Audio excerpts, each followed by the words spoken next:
Hey, how's it going? Quincy Brannan from Brannan Law Group. We make people single. Remember, that's our slogan, that's our motto, that's our mission. If you need help, see the information down below. It's got our website, all of our contact information. Actually, I don't know if our website is up or not. It may be under construction still. I don't know if we submitted the forms to have it considered, but regardless, right now, the website will be up soon if it's not already. But you can always check us out on Facebook and Instagram. Be sure to like, comment, and subscribe. All that good stuff. What are we talking about today? Today, we're going to get to the meat and potatoes. We're talking about the Dr. Dre divorce. Okay? Excuse me.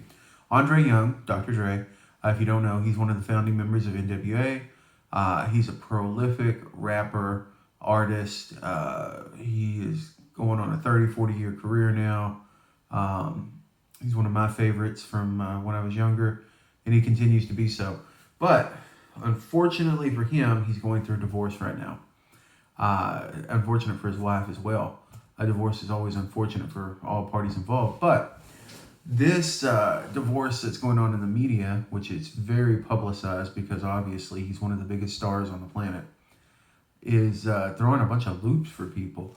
Primarily what happened is, doing a little history on it, looks like in March the couple split up.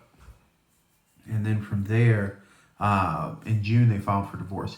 Now, this is after 24 years of marriage. 24 years these two people were together, and they're finally splitting. There was apparently a prenuptial agreement, and the wife is indicating, Nicole was her name, Nicole is indicating that Dr. Dre may have destroyed the prenup. However, as long as there's a copy of it, it should be good. She's also claiming that there's things that went on in the marriage, such as domestic violence, psychological and verbal abuse, things like that.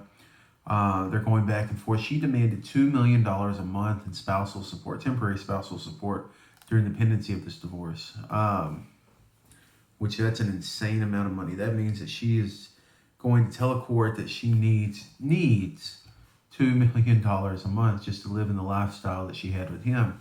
Now, Dr. Dre is worth about $800 million, somewhere up there. I think he at one point he had more. I can't remember. Remember, he's the one that worked with his record producer to come up with Beats by Dre. So, which became Beats Music, which sold to become Apple Music, their current streaming service for music. So, he had a lot of investments, a lot of money, a lot of capital and assets, and this is going to be a real messy one. So I anticipate moving forward, it's going to be really messy. There will be plenty of updates here on the channel. Now, I'm not here to talk about these things because there's any kind of negativity towards any of the parties. In fact, we don't take any party side here. It's just to update you, to talk about something here on our channel that has a little more relevance instead of me just sitting here plainly explaining to you what the law is. Now, remember, we're not licensed in the state of California. Our law firm is only here in the state of Texas. So what I can tell you right now is that Dr. Dre, his wife would probably not get $2 million worth of spousal support here in the state of Texas.